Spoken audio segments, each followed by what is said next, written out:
अरे भाग्यवान, मेरे जूते कहाँ रखे हैं? मुझे बाहर जाने में देर हो रही है। तभी मालती कमरे में आती है। ये रहे आपकी जूते। मैं इन्हें साफ करने के लिए ले गई थी। अरे वाह, तुम कितनी समझदार हो। मेरे बिना कुछ कहे ही सारे काम कर देती हो।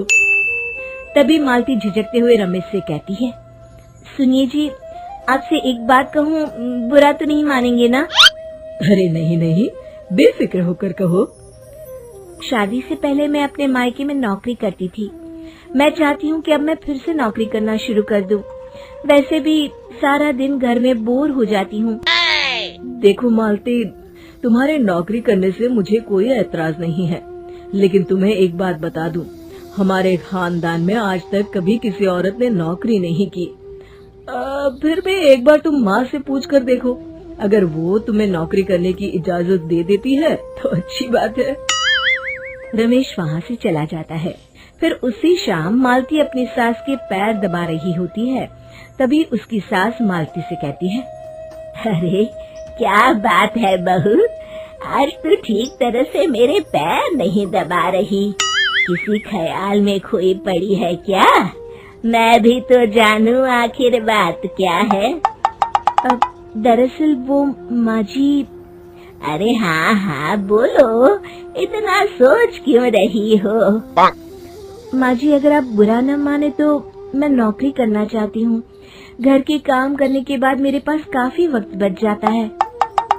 मालती की ये बात सुनकर उसकी सास गुस्से में कहती है, अरे बहू, तेरी तबीयत तो ठीक है ना? आज ये कैसी बहकी बातें कर रही है?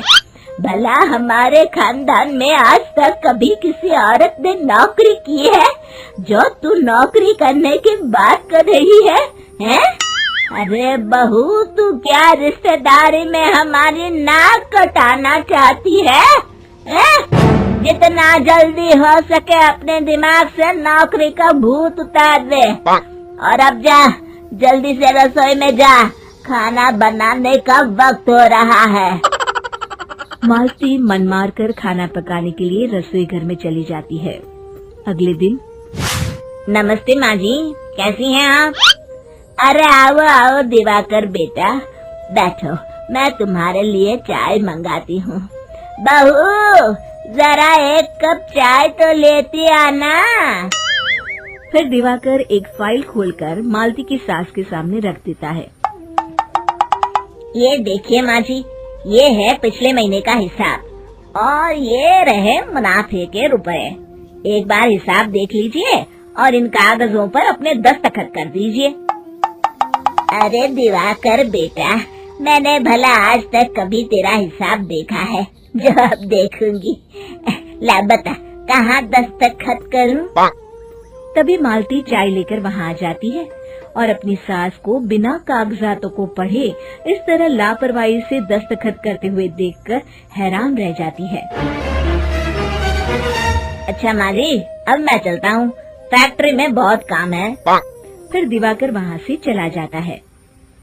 कुछ दिनों बाद मालती बाजार में कुछ सामान खरीद रही होती है। तभी एक बूढ़ा आदमी उसे आवाज देता है, अरे मालती बेटी, कैसी हो? मुझे पहचाना? मैं तुम्हारी कंपनी में मुनीम का काम करता हूँ। हाँ चाचा जी, मैं आपको बिल्कुल पहचानती हूँ। कहिए, कैसे हैं आप? मैं तो ठीक हूँ।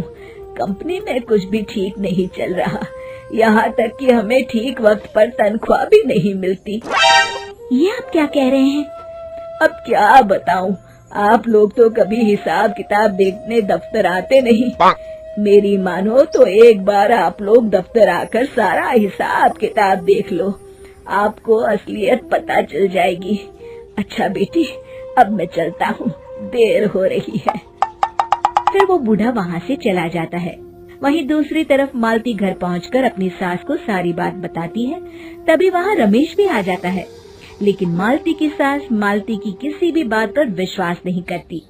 तभी रमेश कहता है, अरे माँ, बिना आग के कभी धुआं नहीं उठता। जब मालती इतना कह रही है तो हमें एक बार दफ्तर चलकर देख लेना चाहिए। वैसे भी हम लोग काफी दिन से अपने दफ्तर नहीं गए हैं। इस तरह किसी एक आदमी के भरोसे काम छोड़ना मुझे भी ठीक नहीं लगता। अगले दिन वे सभी अपने दफ्तर पहुंचते हैं और सीधे दिवाकर के कैबिन में जाते हैं। अचानक सबको एक साथ देखकर दिवाकर चौंक जाता है। अरे माँ जी, आप सब लोग अचानक यहाँ कैसे आ गए? अगर कुछ काम था तो मुझे एक फोन कर दिया होता, मैं आपके घर आ जाता। तभी मालती की सास कहती है, अरे दिवाकर बेटा, आज मैं हिसाब देखने दफ्तर आई हूँ, जरा मुझे पिछले 6 महीनों का हिसाब दिखाना तो बेटा। दिवाकर घबराते हुए हिसाब की फाइल मालती की सास को देता है। मालती की सास फाइल लेकर मालती को देती है और कहती है, ले बहू, देख ले हिसाब। मालती फाइल को बड़े गौर से देखती है और अगले ही पल उसे सारी गड़बड़ी समझ में आ जाती है। वो अपनी सास से कहती है, माँ जी, मुनीम चाचा बिल्कुल सही कह रहे थे। हमारी कंपनी में पिछले 6 महीनों में जितना मुनाफा हुआ है, हमें उसका आधा पैसा भी नहीं मिला। यूँ समझ लीजिए कि 1 रुपये में सिर्फ चवन्नी ही हमारे हाथों में आई है। मालती की बातें सुनकर मालती की सास गुस्से से दिवाकर को पूछती है, क्यों दिवाकर, मेरी बहू जो कह रही है वो सच है?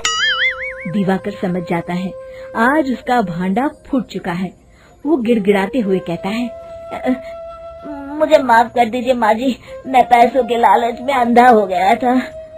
अरे वाह दिवाकर, तू तो एक नंबर का चोर निकला। इतने दिनों से मैं तुझ पर आंख बंद करके भरोसा करती रही और तू मुझे ही चुना लगाता रहा। अभी के अभी निकल यहाँ से और दोबारा अपनी शक्ल मत दिखाना। दिवाकर वहाँ से भाग जाता है।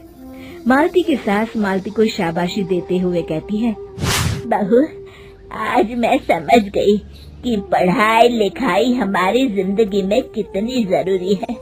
मैं बहुत किस्मत वाली हूँ जो मुझे तुझ जैसी बहू मिली है। शिक्षा, पढ़ाई लिखाई का इस्तेमाल सही जगह करके हम दुनिया में बहुत कुछ बदल सकते हैं।